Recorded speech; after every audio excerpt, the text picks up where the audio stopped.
Nakatigim na ba kayo ng masarap na balbakwa? Tara, samahan niyo po ako at kung paano magluto ng masarap na balbakwa.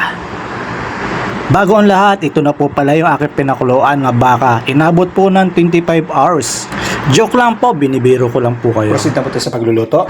Unahin natin sa pagigisa ng luya. Halu-haluin hanggang bumango ang ating luya. Tapos isusunod po natin ang ating garlic. Siyempre, ganun din. Halu-haluin din po rin natin ang ating garlic para bumango. Siyempre, ilalagay na rin natin ang bombay, ang sibuyas o redonyon para naman bumango at lalong makumplito ang sangkap ng ating mga regado. Halu-haluin lang yan natin hanggang bumango. Huwag na natin patagalin, ilagay na natin ang Anatomix. Ang Anatomix po kasi pangpaganda ng kulay, pangpa-aroma at pangpaganda ng presentation ng ating nilulutong balbakwa. Siyempre, halu-haluin po natin ang ating Anatomix para hindi po mamuo. Tapos pagkatapos mo natin halu-haluin yan, ihalo na natin sa ating mga ricado para po siguraduhin po natin na tunaw po ang ating Anatomix. Yan, ilalagay po natin ang pinagkuluan ng ating balat ng baka.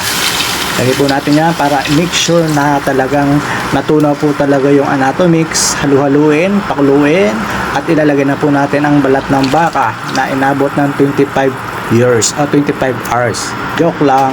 Yan, halu-haluin. Haluin lang po, i-mix lang po para talagang matunaw po yung Anatomix. Siyempre maglalagay po tayo dito ng star anise. Ang star anise kasi pangpalasa, pangpalis anggo at pangpaaroma. Maglalagay din po tayo dito ng bitchin or magic sarap. Tapos maglalagay din po tayo dito ng beef cubes para po lalong sumarap po yung ating nilulutong balbakwa. Yun, halu-haluin lang po ng halu-haluin para po ma-mix yung ating nilagay na beef cubes. Maglalagay rin po tayo dito ng ating black pepper powder. Halo uli para pa ma-mix po yung black pepper powder. Pagkatapos niya maglalagay rin po tayo dito ng patis or fish sauce. Talaga yun, di mawawala yan sa Pilipino sa ating ginagawang niluluto ang fish sauce. Halo uli, halo-halo. Tapos pagkahalo natin yan, kailangan natin takpan para po mag-mix po yung ricado. Yun po yung kailangan.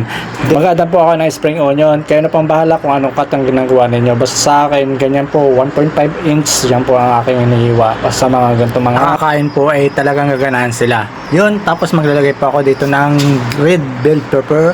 Tapos haluhaluin yun po. Talagang kailangan halo-halo talaga. Bago pa magtapos yung aking pagluluto ng balbakwa, isa-shoutout ko po yung mga bagong followers ko at saka mga nagsusuporta sa akin. Maraming salamat sa inyo po. Sa inyong lahat. Saludo po ka sa inyo. Thank you very much po sa inyong lahat. Mga nagko-comment, thank you very much po.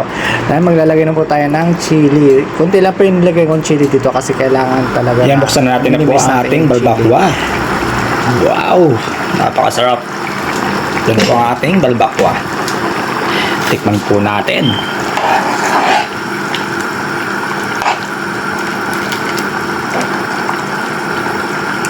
Napakainit. Pero napakasarap siguro nito.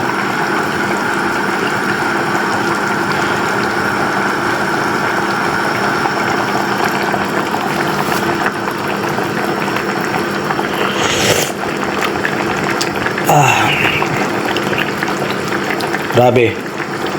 Talong pares. Thank you very much for watching. Babi po sa inyo lahat. God bless all. Ito na ba aking balbakwa? Sana po panoodin nyo. Maraming salamat.